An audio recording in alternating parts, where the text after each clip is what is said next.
My name is Tanya. I'm a certified wine educator and I hold a diploma in wines and spirits from the Wine and Spirit Education Trust. Today I'll be explaining why some wines are sweet and others not. So if you like this video, remember to hit the like and subscribe buttons and stay tuned for upcoming videos. Do they add sugar to wine just like coffee and tea?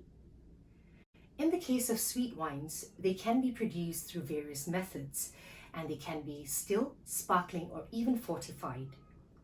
Only the lesser quality sweet wines would have had a grape syrup added to them, which is known as rectified concentrated grape must. Here's a brief recap as to how the fermentation process takes place. Let's think of the hungry yeasts as Pac-Man. They consume the sugars and convert them into alcohol, releasing carbon dioxide as a byproduct. To be precise, and although this sounds gross, alcohol and carbon dioxide are actually waste products for the yeasts.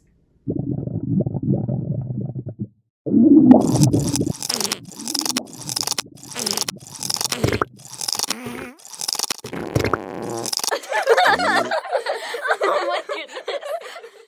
The alcohol is represented by the ghosts that are chasing after the yeast, because once the alcohol percentage reaches between 14 to 18% alcohol by volume, they become toxic and the yeast will slowly start to die. In the case of dry wines, most if not all the sugars would have been consumed by the yeasts. Dry simply is the opposite of sweet. In most quality sweet wines, it starts with the grapes. The riper the grapes, the higher the sugar content, and they're usually allowed to ripen on the vines for a longer period so that they can accumulate more sugars and flavors. And broadly speaking, they're known as late harvest wines, as the grapes are harvested significantly later than the other grapes that are meant for dry wines. Some producers will then choose to sun-dry or air-dry the grapes until they become raisined, so that their flavors and sugars would be concentrated as the water evaporates. Think of a fresh versus dried apricot. The dried apricot would be significantly sweeter and more flavorsome than the fresh apricot, almost as if it's on steroids. And this is also why they say that dried fruit should only be consumed in small portions. In select years and in areas where conditions are humid yet airy, such as those near rivers, a special strain of fungus named botrytis would attack ripe grapes, causing the waters to evaporate, thus concentrating their flavors and sugars, and they're better known as noble rot. As the grapes raisin, distinct aromas of honey, marmalade, and even ginger would develop thanks to the botrytis. These grapes are highly prized as they don't necessarily happen every year, and special labor is required to harvest them. Then there is ice wine, where the grapes are frozen on the vines. As the water freezes, the sugars and other flavors become concentrated. Grapes from these examples would have significantly lesser juices in comparison to other grapes, as a large proportion of their waters would have evaporated. Therefore, a lot more grapes would be required to produce a similar amount of wine in comparison to your regular unraisined grapes. Let's now look at the fermentation of these grapes. Now, I'm a major foodie. I live to eat. And I sometimes enjoy pigging out at brunches where I eat and drink myself silly until I can no longer move. Similarly, the Pac-Man will have such a widespread buffet of sugars that they will eat themselves silly until they reach a point where they can no longer eat. The leftover sugars are what makes the wine sweet, which correlates to the alcohol percentage of the wine. Since the yeast had consumed fewer sugars, it had excreted less percentage of alcohol.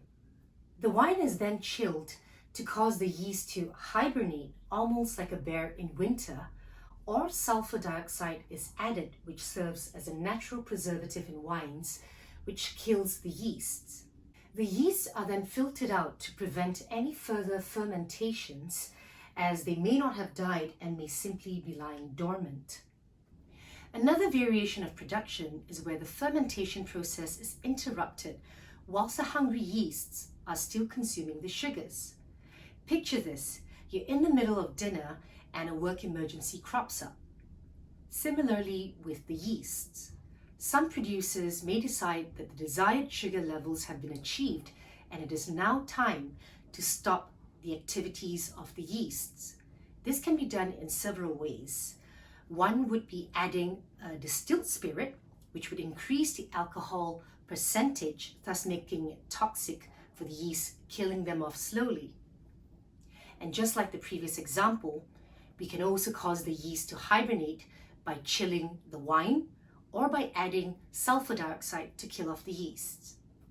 Some examples of wines made from botrytis grapes, aka noble rot, would include those from the famed region of Sauternes in Bordeaux, Hungary's Tokai Asu, Austria and Germany's Trockenbier in Auslese, and from the New World, Margaret River and Eden Valley in Australia. Ontario in Canada happens to be the largest producer of ice wine in the world, and it's also produced in Germany. As for sweet wines that have been produced from grapes that have been air-dried, and the French call this process passerillage, examples would include those from Sauternes and Barsac, both from Bordeaux. Examples of sweet wines made from sun-dried grapes include the Italian Reciotos, Vinsantos from Italy and Greece, as well as Pedro Jimenez, better known as PX Sherries.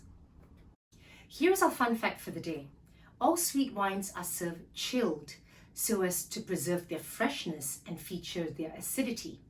If a sweet wine is not chilled, then it will seem heavy and clumsy. A word that tends to be used in the wine world is cloying, almost as if the sugars are clumping together in your mouth. I hope you've enjoyed today's session and I look forward to seeing you next time. Here's to good health.